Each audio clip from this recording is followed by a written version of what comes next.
Les gestes barrières se proposent comme le seul moyen efficace pour lutter contre la propagation du Covid-19 à Kinshasa. Les jours passent, mais les instincts peinent à s'installer dans l'agir des plusieurs Kinois, au nombre desquels ceux qui exploitent le transport en commun, les chauffeurs des taxibus, des taxis et même des taxis-motos disent avoir du mal à stériliser constamment leurs engins et leurs mains au motif que cela impacterait négativement sur leurs recettes journalières. Voici à quoi ressemble l'état d'urgence sanitaire dans quelques quartiers de Kinshasa.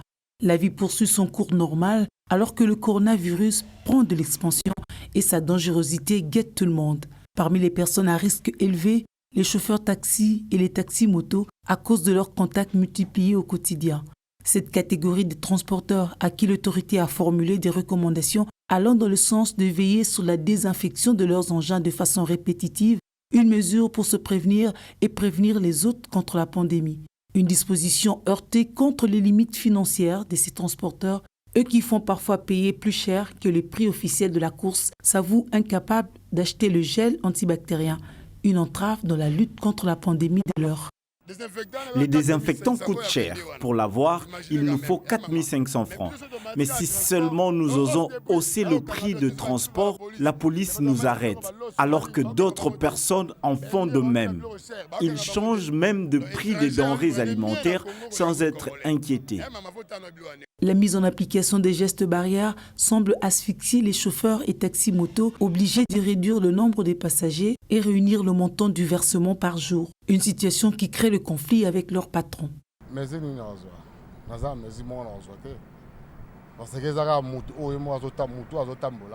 Quelles mesures dois-je prendre? Je n'ai pas de mesures à respecter. Il revient plutôt à chaque client de se munir de son désinfectant pour qu'à chaque fois qu'il embarque dans un taxi, il se désinfecte lui-même. Moi, j'ai acheté pour moi-même.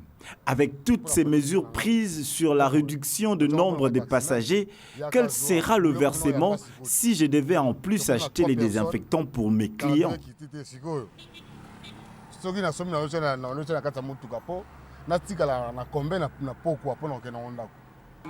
Ici à Bandal, nous respectons les principes qui ont été édictés par les autorités.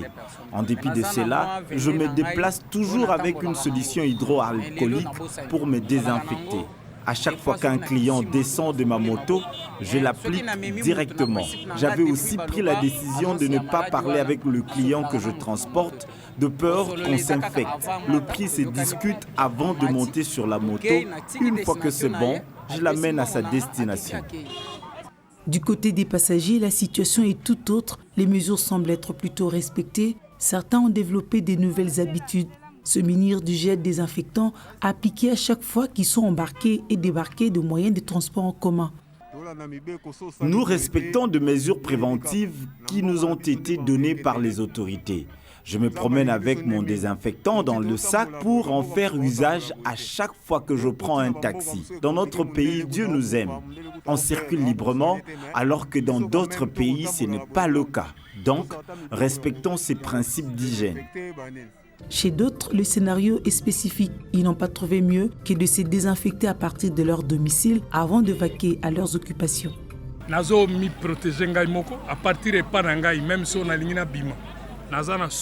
Je me protège à partir de chez moi avant de vaquer à mes occupations. Je prends un seau, j'y mets de l'eau et le javel. Après, je me lave soigneusement les mains. Et d'ailleurs, cette méthode de lavage de mains, je l'avais commencé chez moi bien avant pour combattre cette maladie.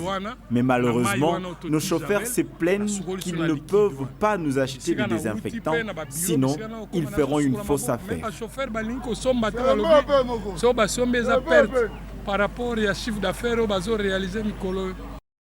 Alors que l'application des mesures de restriction ne doit souffrir d'aucun alibi, des excuses sont multipliées pour ne pas se conformer. La prévention, seul moyen efficace de lutter contre le coronavirus, a besoin d'une conscientisation accrue afin de sauver des vies.